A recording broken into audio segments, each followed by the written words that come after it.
Hi, ಎಲ್ಲರಿಗೂ ನಮಸ್ತೆ. ನಾನು ನಿಮ್ಮ ಲಕ್ಷ್ಮೀಕಾಂತ್. ಇವತ್ತಿನ ಕರೆಂಟ್ ಅಫೇರ್ಸ್ನ ನೋಡೋಕ್ಕೂ ಮೊದಲು ನಾವು ಮದರ್ ತೆರೇಸರವರ ಈ ಒಂದು ಹಿತನುಡಿಯನ್ನು ಅರ್ಥ ಮಾಡ್ಕೊಳ್ಳೋಣ. Do not wait for leaders, do it alone, person to person. ಅಂದರೆ ನಾವು ಯಾರೋ ಮಾಡ್ತಾರೆ, ಯಾರೋ ನಮಗೆ ನಮ್ಮ ನಾಯಕತ್ವ ವಹಿಸಿ ಬೇರೆಯವ್ರಿಗೆ ಹೆಲ್ಪ್ ಮಾಡ್ತಾರೆ ಅಂತ ನಾವು ಕಾಯೋದಕ್ಕಿಂತ ಮೊದಲು ನಾವೇ ನಾಯಕತ್ವ ವಹಿಸ್ಕೊಂಡು ಒಬ್ಬ ವ್ಯಕ್ತಿಯಿಂದ ಇನ್ನೊಬ್ಬ ವ್ಯಕ್ತಿಗೆ ಸಹಾಯ ಮಾಡೋಣ. ಅದೇ ನಾಯಕತ್ವ ಸೃಷ್ಟಿ ಆಗುತ್ತದೆ ಅಂತ ಈ ವಾಕ್ಯದ ಅರ್ಥ. ಇವತ್ತಿನ ಕರೆಂಟ್ ಅಫೇರ್ಸ್ ಕ್ಲಾಸಲ್ಲಿ ಮೋಸ್ಟ್ ಎಕ್ಸ್ಪೆಕ್ಟಬಲ್ ಕ್ವಶನ್ಸ್ ಇನ್ ದ ಎಕ್ಸಾಮ್ಸ್ನ ಮಾಡ್ತಾ ಹೋಗೋಣ. ಫಸ್ಟ್ ಒನ್, ಎಕ್ಸಸೈಸ್ ಕವಚ್ ಅಂದರೆ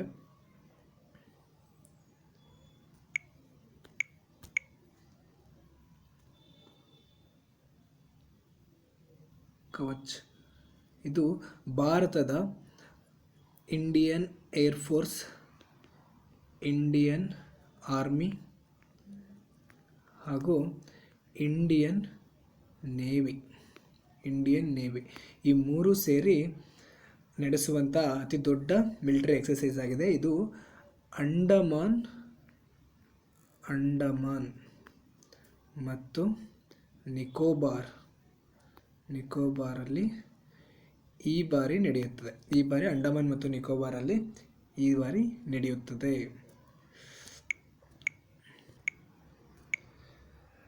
ನಮಗೆಲ್ಲ ಗೊತ್ತೇ ಇದೆ, ಭಾರತದಲ್ಲಿ ಜನವರಿ 1ರಿಂದ 20ರವರೆಗೂ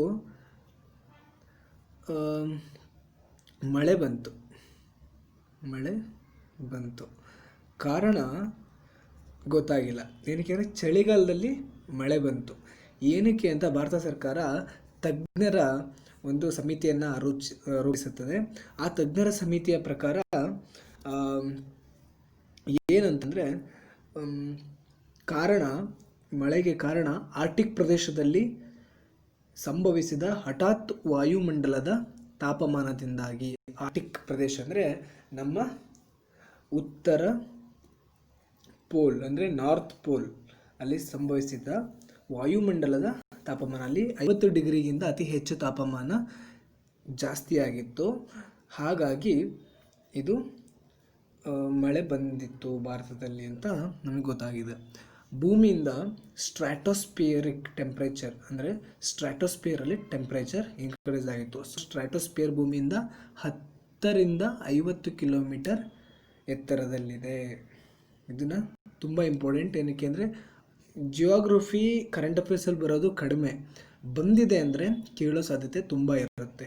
ಅದು ಈ ಸರಿ ಬಂದಂಥ ಮಳೆ ಪ್ರತಿ ಸರಿ ಬರೋ ಮಳೆಗಿಂತ 10 ಪಟ್ಟು ಹೆಚ್ಚಿತ್ತಿದೆ. ಮಳೆ 10 times more than the usual rain ಅಂತ ಹೇಳ್ಬೋದು.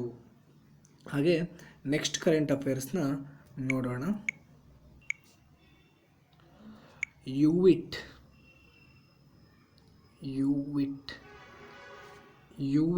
ಅಂದರೆ ಖಗೋಳಶಾಸ್ತ್ರಜ್ಞರು ಯುವಿಟ್ ಸಹಾಯದಿಂದ ಕ್ಷೀರಪಥದ ಗ್ಯಾಲಕ್ಸಿಯಲ್ಲಿ ಬೃಹತ್ ಗಾತ್ರದ ಬಿಸಿ ಯುವಿ ಬ್ರೈಟ್ ನಕ್ಷತ್ರಗಳನ್ನು ಗುರುತಿಸಿದ್ದಾರೆ. ಹಾಟ್ ಬ್ರೈಟ್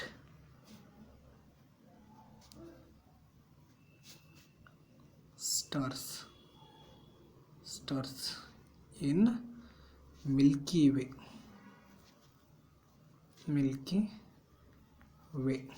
ವೇಯಲ್ಲಿ ಗುರುತಿಸಿದ್ದಾರೆ. ಅದು ಆಸ್ಟ್ರೋಸ್ಯಾಟ್ ಅಂದರೆ ಈ ಅಲ್ಟ್ರಾ ವೈಲೆಟ್ ಇಮೇಜಿಂಗ್ ಟೆಲಿಸ್ಕೋಪ್ ಅಂತ ಕರೀತಾರೆ. ಯುವಿಟ್ಗೆ ಅಲ್ಟ್ರಾ ವೈಲೆಟ್ ಇಮೇಜಿಂಗ್ ಟೆಲಿಸ್ಕೋಪ್. ಇದು ಆಸ್ಟ್ರೋಸ್ಯಾಟಲ್ಲಿ ಇದನ್ನು ಇಟ್ಟಿದ್ದಾರೆ. ಈ ಆಸ್ಟ್ರೋಸ್ಯಾಟ್ ಸ್ಪೇಸಿಂದ ಇದನ್ನು ಇಡೀ ಅಟ್ಮಾಸ್ಫಿಯರ್ನ ಅಧ್ಯಯನ ಮಾಡಿದೆ. ಅಲ್ಲಿ ಅಲ್ಟ್ರಾ ವೈಲೆಟ್ ರೇಸ್ ಬರೋದನ್ನು, ಎಕ್ಸ್ರೇ ರೇಸ್ ಬರೋದನ್ನು ಈ ಆಸ್ಟ್ರೋಸ್ಯಾಟ್ ಉಪಗ್ರಹ ಕಂಡುಹಿಡಿಯುತ್ತೆ. ಇದು 2000 2015ರಲ್ಲಿ ಭಾರತ ಉಡಾವಣೆ ಮಾಡಿತ್ತು. ಈ ಅಸ್ಟ್ರೋಸ್ಯಾಟ್ ಹೊಂದಿದ ದೇಶಗಳ ಯಾವ್ಯಾವ ಇದ್ದಾವೆ ಅಂತಂದರೆ US ಇದೆ, ಜಪಾನ್ ಇದೆ, ಹಾಗೆ ಈ ಯುರೋಪಿಯನ್ ಯೂನಿಯನ್ ಇದೆ, ಹಾಗೆ ರಷ್ಯಾ ಇದೆ. ಇದರಲ್ಲಿ ಭಾರತ ಕೂಡ ಒಂದು. ಅಂದರೆ ಅಸ್ಟ್ರೋಸ್ಯಾಟ್ ಅಲ್ಟ್ರಾವೈಲೆಟ್ ರೇಸನ್ನು ಗುರುತಿಸುವಂತಹ ವ್ಯವಸ್ಥೆ ಹೊಂದಿದ ದೇಶಗಳಲ್ಲಿ ಭಾರತ ಕೂಡ ಒಂದಾಗಿದೆ. ಯುವಿಟ್ ಫುಲ್ ಫಾರ್ಮ್ ಕೇಳ್ಬೋದು. ಯುವಿಟ್ ಅಂದರೆ ಅಲ್ಟ್ರಾ ವಯೋಲೆಟ್ ಇಮೇಜಿಂಗ್ ಟೆಲಿಸ್ಕೋಪ್. ಇದು ನಾಸಾದ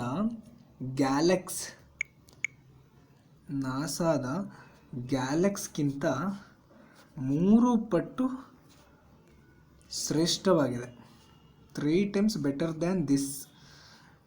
ಯುವಿಟ್ ಅಷ್ಟೊಂದು ಉತ್ಕೃಷ್ಟವಾದ ಕಾರ್ಯ ಪ್ರವೃತ್ತಿಯನ್ನು ಹೊಂದಿದೆ.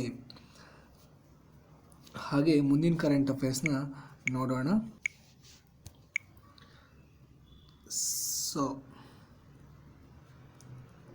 ಏನಿದು ಸ್ಮಾರ್ಟ್ ಆ್ಯಂಟಿ ಏರ್ಫೀಲ್ಡ್ ವೆಪನ್. ಇದು ನಮ್ಮ ಕರ್ನಾಟಕದ HAL Hindustan aeronautical limited test ಮಾಡಿದೆ. HAL ಟೆಸ್ಟ್ ಮಾಡಿದೆ. ಇದು DRDOದ ಒಂದು ಆ್ಯಂಟಿ ಏರ್ಫೀಲ್ಡ್ ವೆಪನ್ ಆಗಿದೆ. ಇದು first smart weapon fired from Indian ಹಾಕ್. ಫಸ್ಟ್ ಸ್ಮಾರ್ಟ್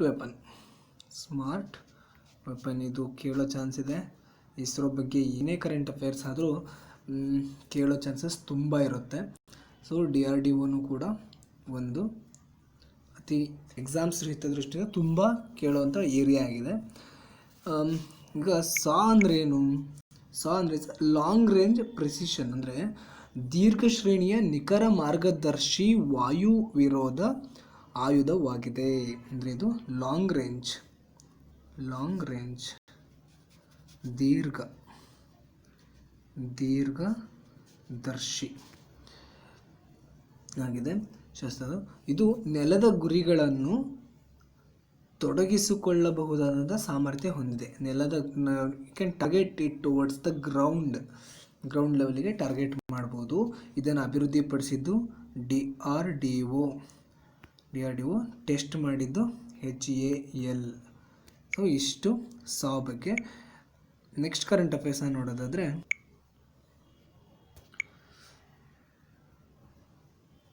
ಲಾಂಗ್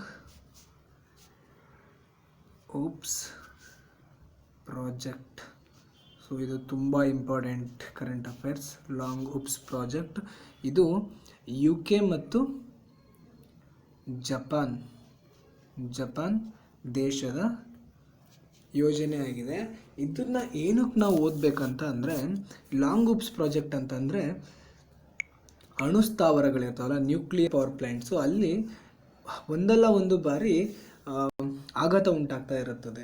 ಯಾವ ರೀತಿ ಆಘಾತ ಅಂದರೆ 2011ರಲ್ಲಿ ಫುಕುಶಿಮಾ ಜಪಾನಲ್ಲಿ ಫುಕುಶಿಮಾ ಅಂತ ಒಂದು ನ್ಯೂಕ್ಲಿಯರ್ ಡಿಸಾಸ್ಟರ್ ಆಗುತ್ತೆ. ಅಲ್ಲಿ ತುಂಬ ಜನ, ಅಂದರೆ 15 ಲಕ್ಷ ಜನದಷ್ಟು ಜೀವಕ್ಕೆ ಹಾನಿಯಾಗುತ್ತೆ. ಹಾಗೂ ಎಷ್ಟೋ ಸಸ್ಯ ಮತ್ತು ಪ್ರಾಣಿ ಪ್ರಭೇದ ಕೂಡ ನಾಶ ಹೊಂದುತ್ತೆ. ಇದುವರೆಗೂ ಕೂಡ ಅಲ್ಲಿ ಬೆಳವಣಿಗೆ ಆಗಲಿಕ್ಕೆ ಸಾಧ್ಯವಿಲ್ಲ. ಇದಕ್ಕೆ ಕಾರಣವಾಗಿದ್ದು ಅರ್ಥಕ್ವೇಕ್, ಅಂದರೆ ಭೂಕಂಪ ಮತ್ತು ಸುನಾಮಿಯಿಂದ ಹೀಗಾಯಿತು. ಅದೇ ರೀತಿ UK ಯುನೈಟೆಡ್ ಕಿಂಗ್ಡಮ್ಸ್ ಇಂಗ್ಲೆಂಡ್ನಲ್ಲಿರೋಂಥ ಶೆಲ್ಫೀಲ್ಡ್ ಎಂಬ ಒಂದು ಸ್ಥಳದಲ್ಲೂ ಕೂಡ 21ಕ್ಕೂ ಹೆಚ್ಚು ಬಾರಿ ಈ ಥರ ನ್ಯೂಕ್ಲಿಯರ್ ಅಪಘಾತ ಆಗ್ತಿತ್ತು. ಅಲ್ಲೇನಾಗಿದೆ ಅಂದರೆ 2000ರಿಂದ 1950ರವರೆಗೂ 21ಕ್ಕಿಂತ ಹೆಚ್ಚು ಬಾರಿ ಆಘಾತ ಉಂಟಾಗಿದ್ದು, ಈ ಥರ ಆಘಾತ ಉಂಟಾಗ್ತಿರೋದ್ರಿಂದ ಲಾಂಗ್ ಓಪ್ಸ್ ಪ್ರಾಜೆಕ್ಟ್ನ ಜಾರಿಗೆ ತಂದಿದ್ದಾರೆ. ಸೊ ಈ ಪ್ರಾಜೆಕ್ಟ್ ಏನು ಮಾಡುತ್ತೆ, ಇಲ್ಲಿ ಮನುಷ್ಯರ ಬದಲಾಗಿ ರೋಬೋಟಿಕ್ ಲಾಂಗ್ ಹ್ಯಾಂಡ್ಸ್ ಅಂದರೆ ಅತಿ ಉದ್ದವಾದ ರೋಬೋಟಿಕ್ ಕೈಗಳನ್ನು ಉಪಯೋಗಿಸಿ ಮಾನವರ ಸಹಾಯ ಇಲ್ಲದೇ ನ್ಯೂಕ್ಲಿಯರ್ ಪವರ್ ಪ್ಲ್ಯಾಂಟ್ಸ್ನ ಆಪರೇಟ್ ಮಾಡೋದಾಗಿರ್ಬೋದು, ಅದನ್ನು ಕ್ಲೀನ್ ಮಾಡೋದಿರ್ಬೋದಾಗಿರ್ಬೋದು, ರೋಬೋಟ್ನ ಯೂಸ್ ಮಾಡಿಕೊಂಡೇ ಇದನ್ನು ಮಾಡ್ತಾರೆ.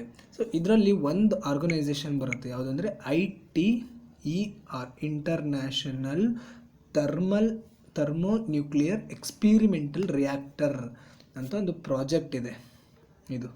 ಈ ಪ್ರಾಜೆಕ್ಟ್ ಇಂಡಿಯಾ ಕೂಡ ಒಂದು ಇದರ ಭಾಗ. India also part of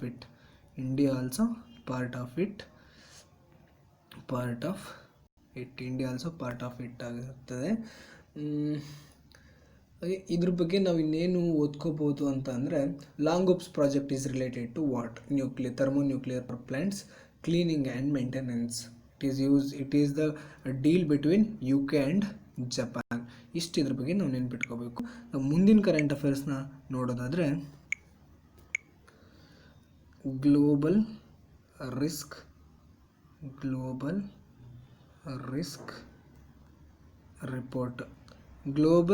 report ಇದನ್ನು ವರ್ಲ್ಡ್ ಎಕನಾಮಿಕ್ ಫೋರಮ್ ರಿಲೀಸ್ ಮಾಡುತ್ತದೆ. ಇದನ್ನು ಏನಕ್ಕೆ ಈ ಪಟ್ಟಿಯನ್ನು ಬಿಡುಗಡೆ ಮಾಡಿದೆ ಅಂದರೆ, ಪ್ರಪಂಚ ಎಷ್ಟೊಂದು ರಿಸ್ಕಲ್ಲಿದೆ, ಆತಂಕದಲ್ಲಿದೆ, ಇಲ್ಲಿವರೆಗೂ ಯಾವುದು ಕಾರಣ ಆತಂಕಕ್ಕೆ ಅಂತ ಈ ಪಟ್ಟಿ ಹೇಳಿದೆ. ಅದರಲ್ಲಿ 3 ಇಂಪಾರ್ಟೆಂಟ್ ಥಿಂಗ್ಸನ್ನು ಹೇಳಿದೆ. ಅದು ಕ್ಲೈಮೇಟ್ ಆ್ಯಕ್ಷನ್ ಫೇಲ್ಯೂರ್, ಅಂದರೆ ವಾತಾವರಣದ ಸರಿಪಡಿಸಿಕೊಳ್ಳಲು ನಾವು ಮಾನವರು ವಿಫಲರಾಗಿದ್ದಾರೆ, ಒಂದು. ಎರಡನೇದು ಎಕ್ಸ್ಟ್ರೀಮ್ ವೆದರ್, ಅಂದರೆ ವಾತಾವರಣದಲ್ಲಿ ಅತಿಯಾದ ಬದಲಾವಣೆ, ಹಾಗೆ ಹ್ಯೂಮನ್ ಎನ್ವಿರಾನ್ಮೆಂಟ್ ಡ್ಯಾಮೇಜ್, ಮನುಷ್ಯನು ವಾತಾವರಣಕ್ಕೆ ಮಾಡಿರುವ ಹಾನಿ. ಈ 3 ತುಂಬ ವರ್ಲ್ಡು ರಿಸ್ಕಲ್ಲಿ ಬರೋಕ್ಕೆ ತುಂಬ ಕಾರಣವಾದಂಥ ಫ್ಯಾಕ್ಟರ್ಗಳು. ಹೀಗೆ ವರ್ಲ್ಡ್ ಎಕನಾಮಿಕ್ ಫೋರಮ್, ಇದು ತುಂಬ ಇಂಪಾರ್ಟೆಂಟ್ ಈಗ ಹೇಳೋ ಪಾಯಿಂಟು.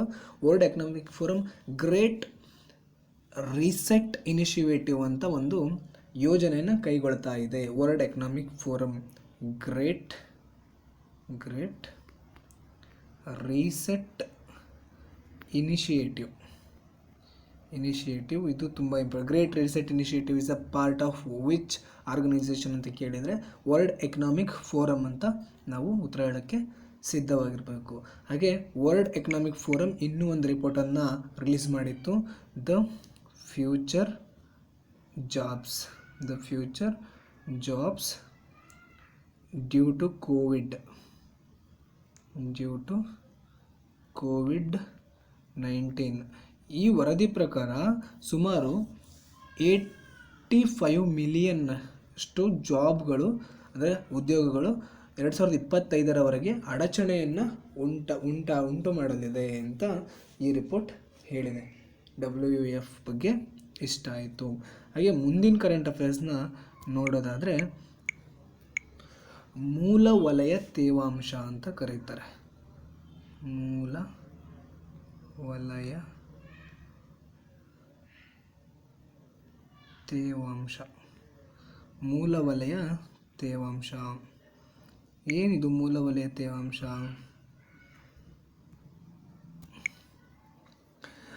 ಮೂಲ ವಲಯ ತೇವಾಂಶ ಅಂದರೆ ಭೂಮಿಯ 32 ಇಂಚು ಆಳದ ಮಣ್ಣಿನಲ್ಲಿರುವ ನೀರು ಮತ್ತು ತೇವಾಂಶವನ್ನು ಮೂಲ ವಲಯದ ತೇವಾಂಶ ಎಂದು ಕರೆಯುತ್ತಾರೆ. 39 ಇಂಚ್ ಅಷ್ಟು ತೇವಾಂಶನ ಕರೀತಾರೆ. ಇದು ನಾಸಾ ಇದನ್ನು ರಿಪೋರ್ಟ್ ಮಾಡಿದೆ. ನಾಸಾ ಇದರ ಬಗ್ಗೆ ಇನ್ಫಾರ್ಮೇಷನ್ ಕೊಟ್ಟಿದೆ. ಏನಕ್ಕೆ? ಇಡೀ ಪ್ರಪಂಚದಲ್ಲಿ ಮಳೆಯ ಏರುಪೇರಿನಿಂದಾಗಿ ನಾವು ಈ ಮೂಲ ವಲಯದ ತೇವಾಂಶವು ಕಡಿಮೆ ಆಗ್ತಾ ಇದೆ. ಇಡೀ ಪ್ರಪಂಚದಲ್ಲಿ ಕೊಯ್ನಾ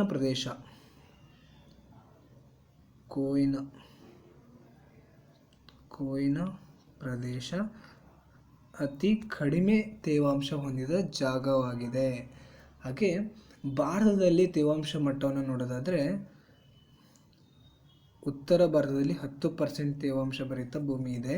ಹಾಗೆ ಇಲ್ಲಿ ಪಶ್ಚಿಮದಲ್ಲಿ 80ರಿಂದ 90% ಶೇಕಡದ ಒಳಗೆ ಮೂಲ ತೇವಾಂಶ ಇರುವ ಭೂಮಿ ಇದೆ. ಹಾಗೆ ಈಸ್ಟರ್ನ್ ಸೈಡ್ 30%ಇಂದ 70% ಅಷ್ಟು ತೇವಾಂಶ ಇರುವ ಜಾಗವನ್ನು ನಾವು ನೋಡಬಹುದು. So this is all about the current affairs. ಹಾಗೆ ನನ್ನ ಈ ಕ್ಲಾಸಿನ ಉದ್ದೇಶ ಇಷ್ಟೇ, ಯಾರಿಗೆ ಅವಶ್ಯಕತೆ ಇದೆಯೋ ಅವರಿಗೆ ಸಹಾಯ ಮಾಡಬೇಕು ಎಂಬುದು ಮಾತ್ರ ನನ್ನ ಈ ಕ್ಲಾಸಿನ ಉದ್ದೇಶ. ಅವಶ್ಯಕತೆಯವರಿಗೆ ದಯವಿಟ್ಟು ತಲುಪಿಸಿ. ಇದರಿಂದ 4 ಜನರಿಗೆ ಹೆಲ್ಪ್ ಆಗಬೇಕು, ಅದೇ ಈ ಕ್ಲಾಸಿನ ಉದ್ದೇಶ ಆಗಿದೆ. ಹಾಗೆ ನಿಮ್ಮ ಅನಿಸಿಕೆನ ಕಮೆಂಟ್ ಮಾಡಿ. ಏನಾದರೂ ಬದಲಾವಣೆಗಳು ಮಾಡ್ಕೋಬೇಕಂತ ಇದ್ದರೆ ಟೀಚಿಂಗಲ್ಲಿ ದಯವಿಟ್ಟು ನನಗೆ ತಿಳಿಸಿ, ಕಮೆಂಟ್ ಮಾಡಿ. ನಾನು ಅದಕ್ಕೆ ಹೊಂದ್ಕೊಂಡು ಕ್ಲಾಸಸ್ನ ಮುಂದಿನ ತರಗತಿಯನ್ನು ಬದಲಾವಣೆ ಮಾಡ್ಕೋತೀನಿ. ಲೈಕ್ ಮಾಡಿ, ಸಬ್ಸ್ಕ್ರೈಬ್ ಮಾಡಿ, ಶೇರ್ ಮಾಡಿ. ಸೊ ಎಲ್ಲರಿಗೂ ಇದನ್ನು ವಿಚಾರ ತಿಳಿಸಿ. ಏನಕ್ಕೆ ಅಂತಂದರೆ ಕೇವಲ ಈ ಕ್ಲಾಸಿನ ಉದ್ದೇಶ ಸಹಾಯ ಆಗಬೇಕು, ಹೆಲ್ಪ್ ಮಾಡಬೇಕು. ಅದು ನಮ್ಮ ಗೊತ್ತಿರುವಂಥ ಭಾಷೆಗಳಲ್ಲಿ ಪ್ರತಿಯೊಬ್ಬರಿಗೂ ಇದು ರೀಚ್ ಆಗಬೇಕು ಅಂತ ಈ ಕ್ಲಾಸಿನ ಉದ್ದೇಶ ಆಗಿದೆ. ಹಾಗೆ ನಾನು ಇವತ್ತಿಂದ NCERT ಕ್ಲಾಸಸ್ನ ಕೂಡ ಸ್ಟಾರ್ಟ್ ಮಾಡಿದ್ದೀನಿ. ಕನ್ನಡದಲ್ಲಿ NCERT ಸಬ್ಜೆಕ್ಟ್ಸ್ನ ನಾನು ಟೀಚ್ ಮಾಡ್ತಾ ಇದ್ದೀನಿ. ಹಾಗಾಗಿ ಇದು ಕೂಡ ಎಲ್ಲರಿಗೂ ನಿಮಗೆ ಗೊತ್ತಿರೋರಿಗೆ ಶೇರ್ ಮಾಡಿ. ಇವತ್ತಿಂದ ಹಿಸ್ಟ್ರಿ ಸ್ಟಾರ್ಟ್ ಮಾಡಿದ್ದೀನಿ. 3 ಸಬ್ಜೆಕ್ಟ್ ಎಕನಾಮಿಕ್ಸ್, ಹಿಸ್ಟ್ರಿ ಮತ್ತು ಜಿಯೋಗ್ರಫಿ ಕ್ಲಾಸಸ್ನ ಈ ಮುಂದಿನ ದಿನಗಳಲ್ಲಿ ಸೈನ್ಸ್ ಕೂಡ ತಗೋತೀನಿ. ಇಷ್ಟು ಕ್ಲಾಸಸ್ನ ನಾನು NCERT ಕ್ಲಾಸಸ್ನ ಮಾಡ್ತಾಯಿದ್ದೀನಿ. ಎಲ್ಲರಿಗೂ ಇದನ್ನು ಶೇರ್ ಮತ್ತು ಸಬ್ಸ್ಕ್ರೈಬ್ ಮಾಡಿ. ಎಲ್ಲರಿಗೂ ಉಪಯೋಗ ಆಗೋ ರೀತಿ ಇದನ್ನು ಬಳಸ್ಕೊಡಿ. Thank you.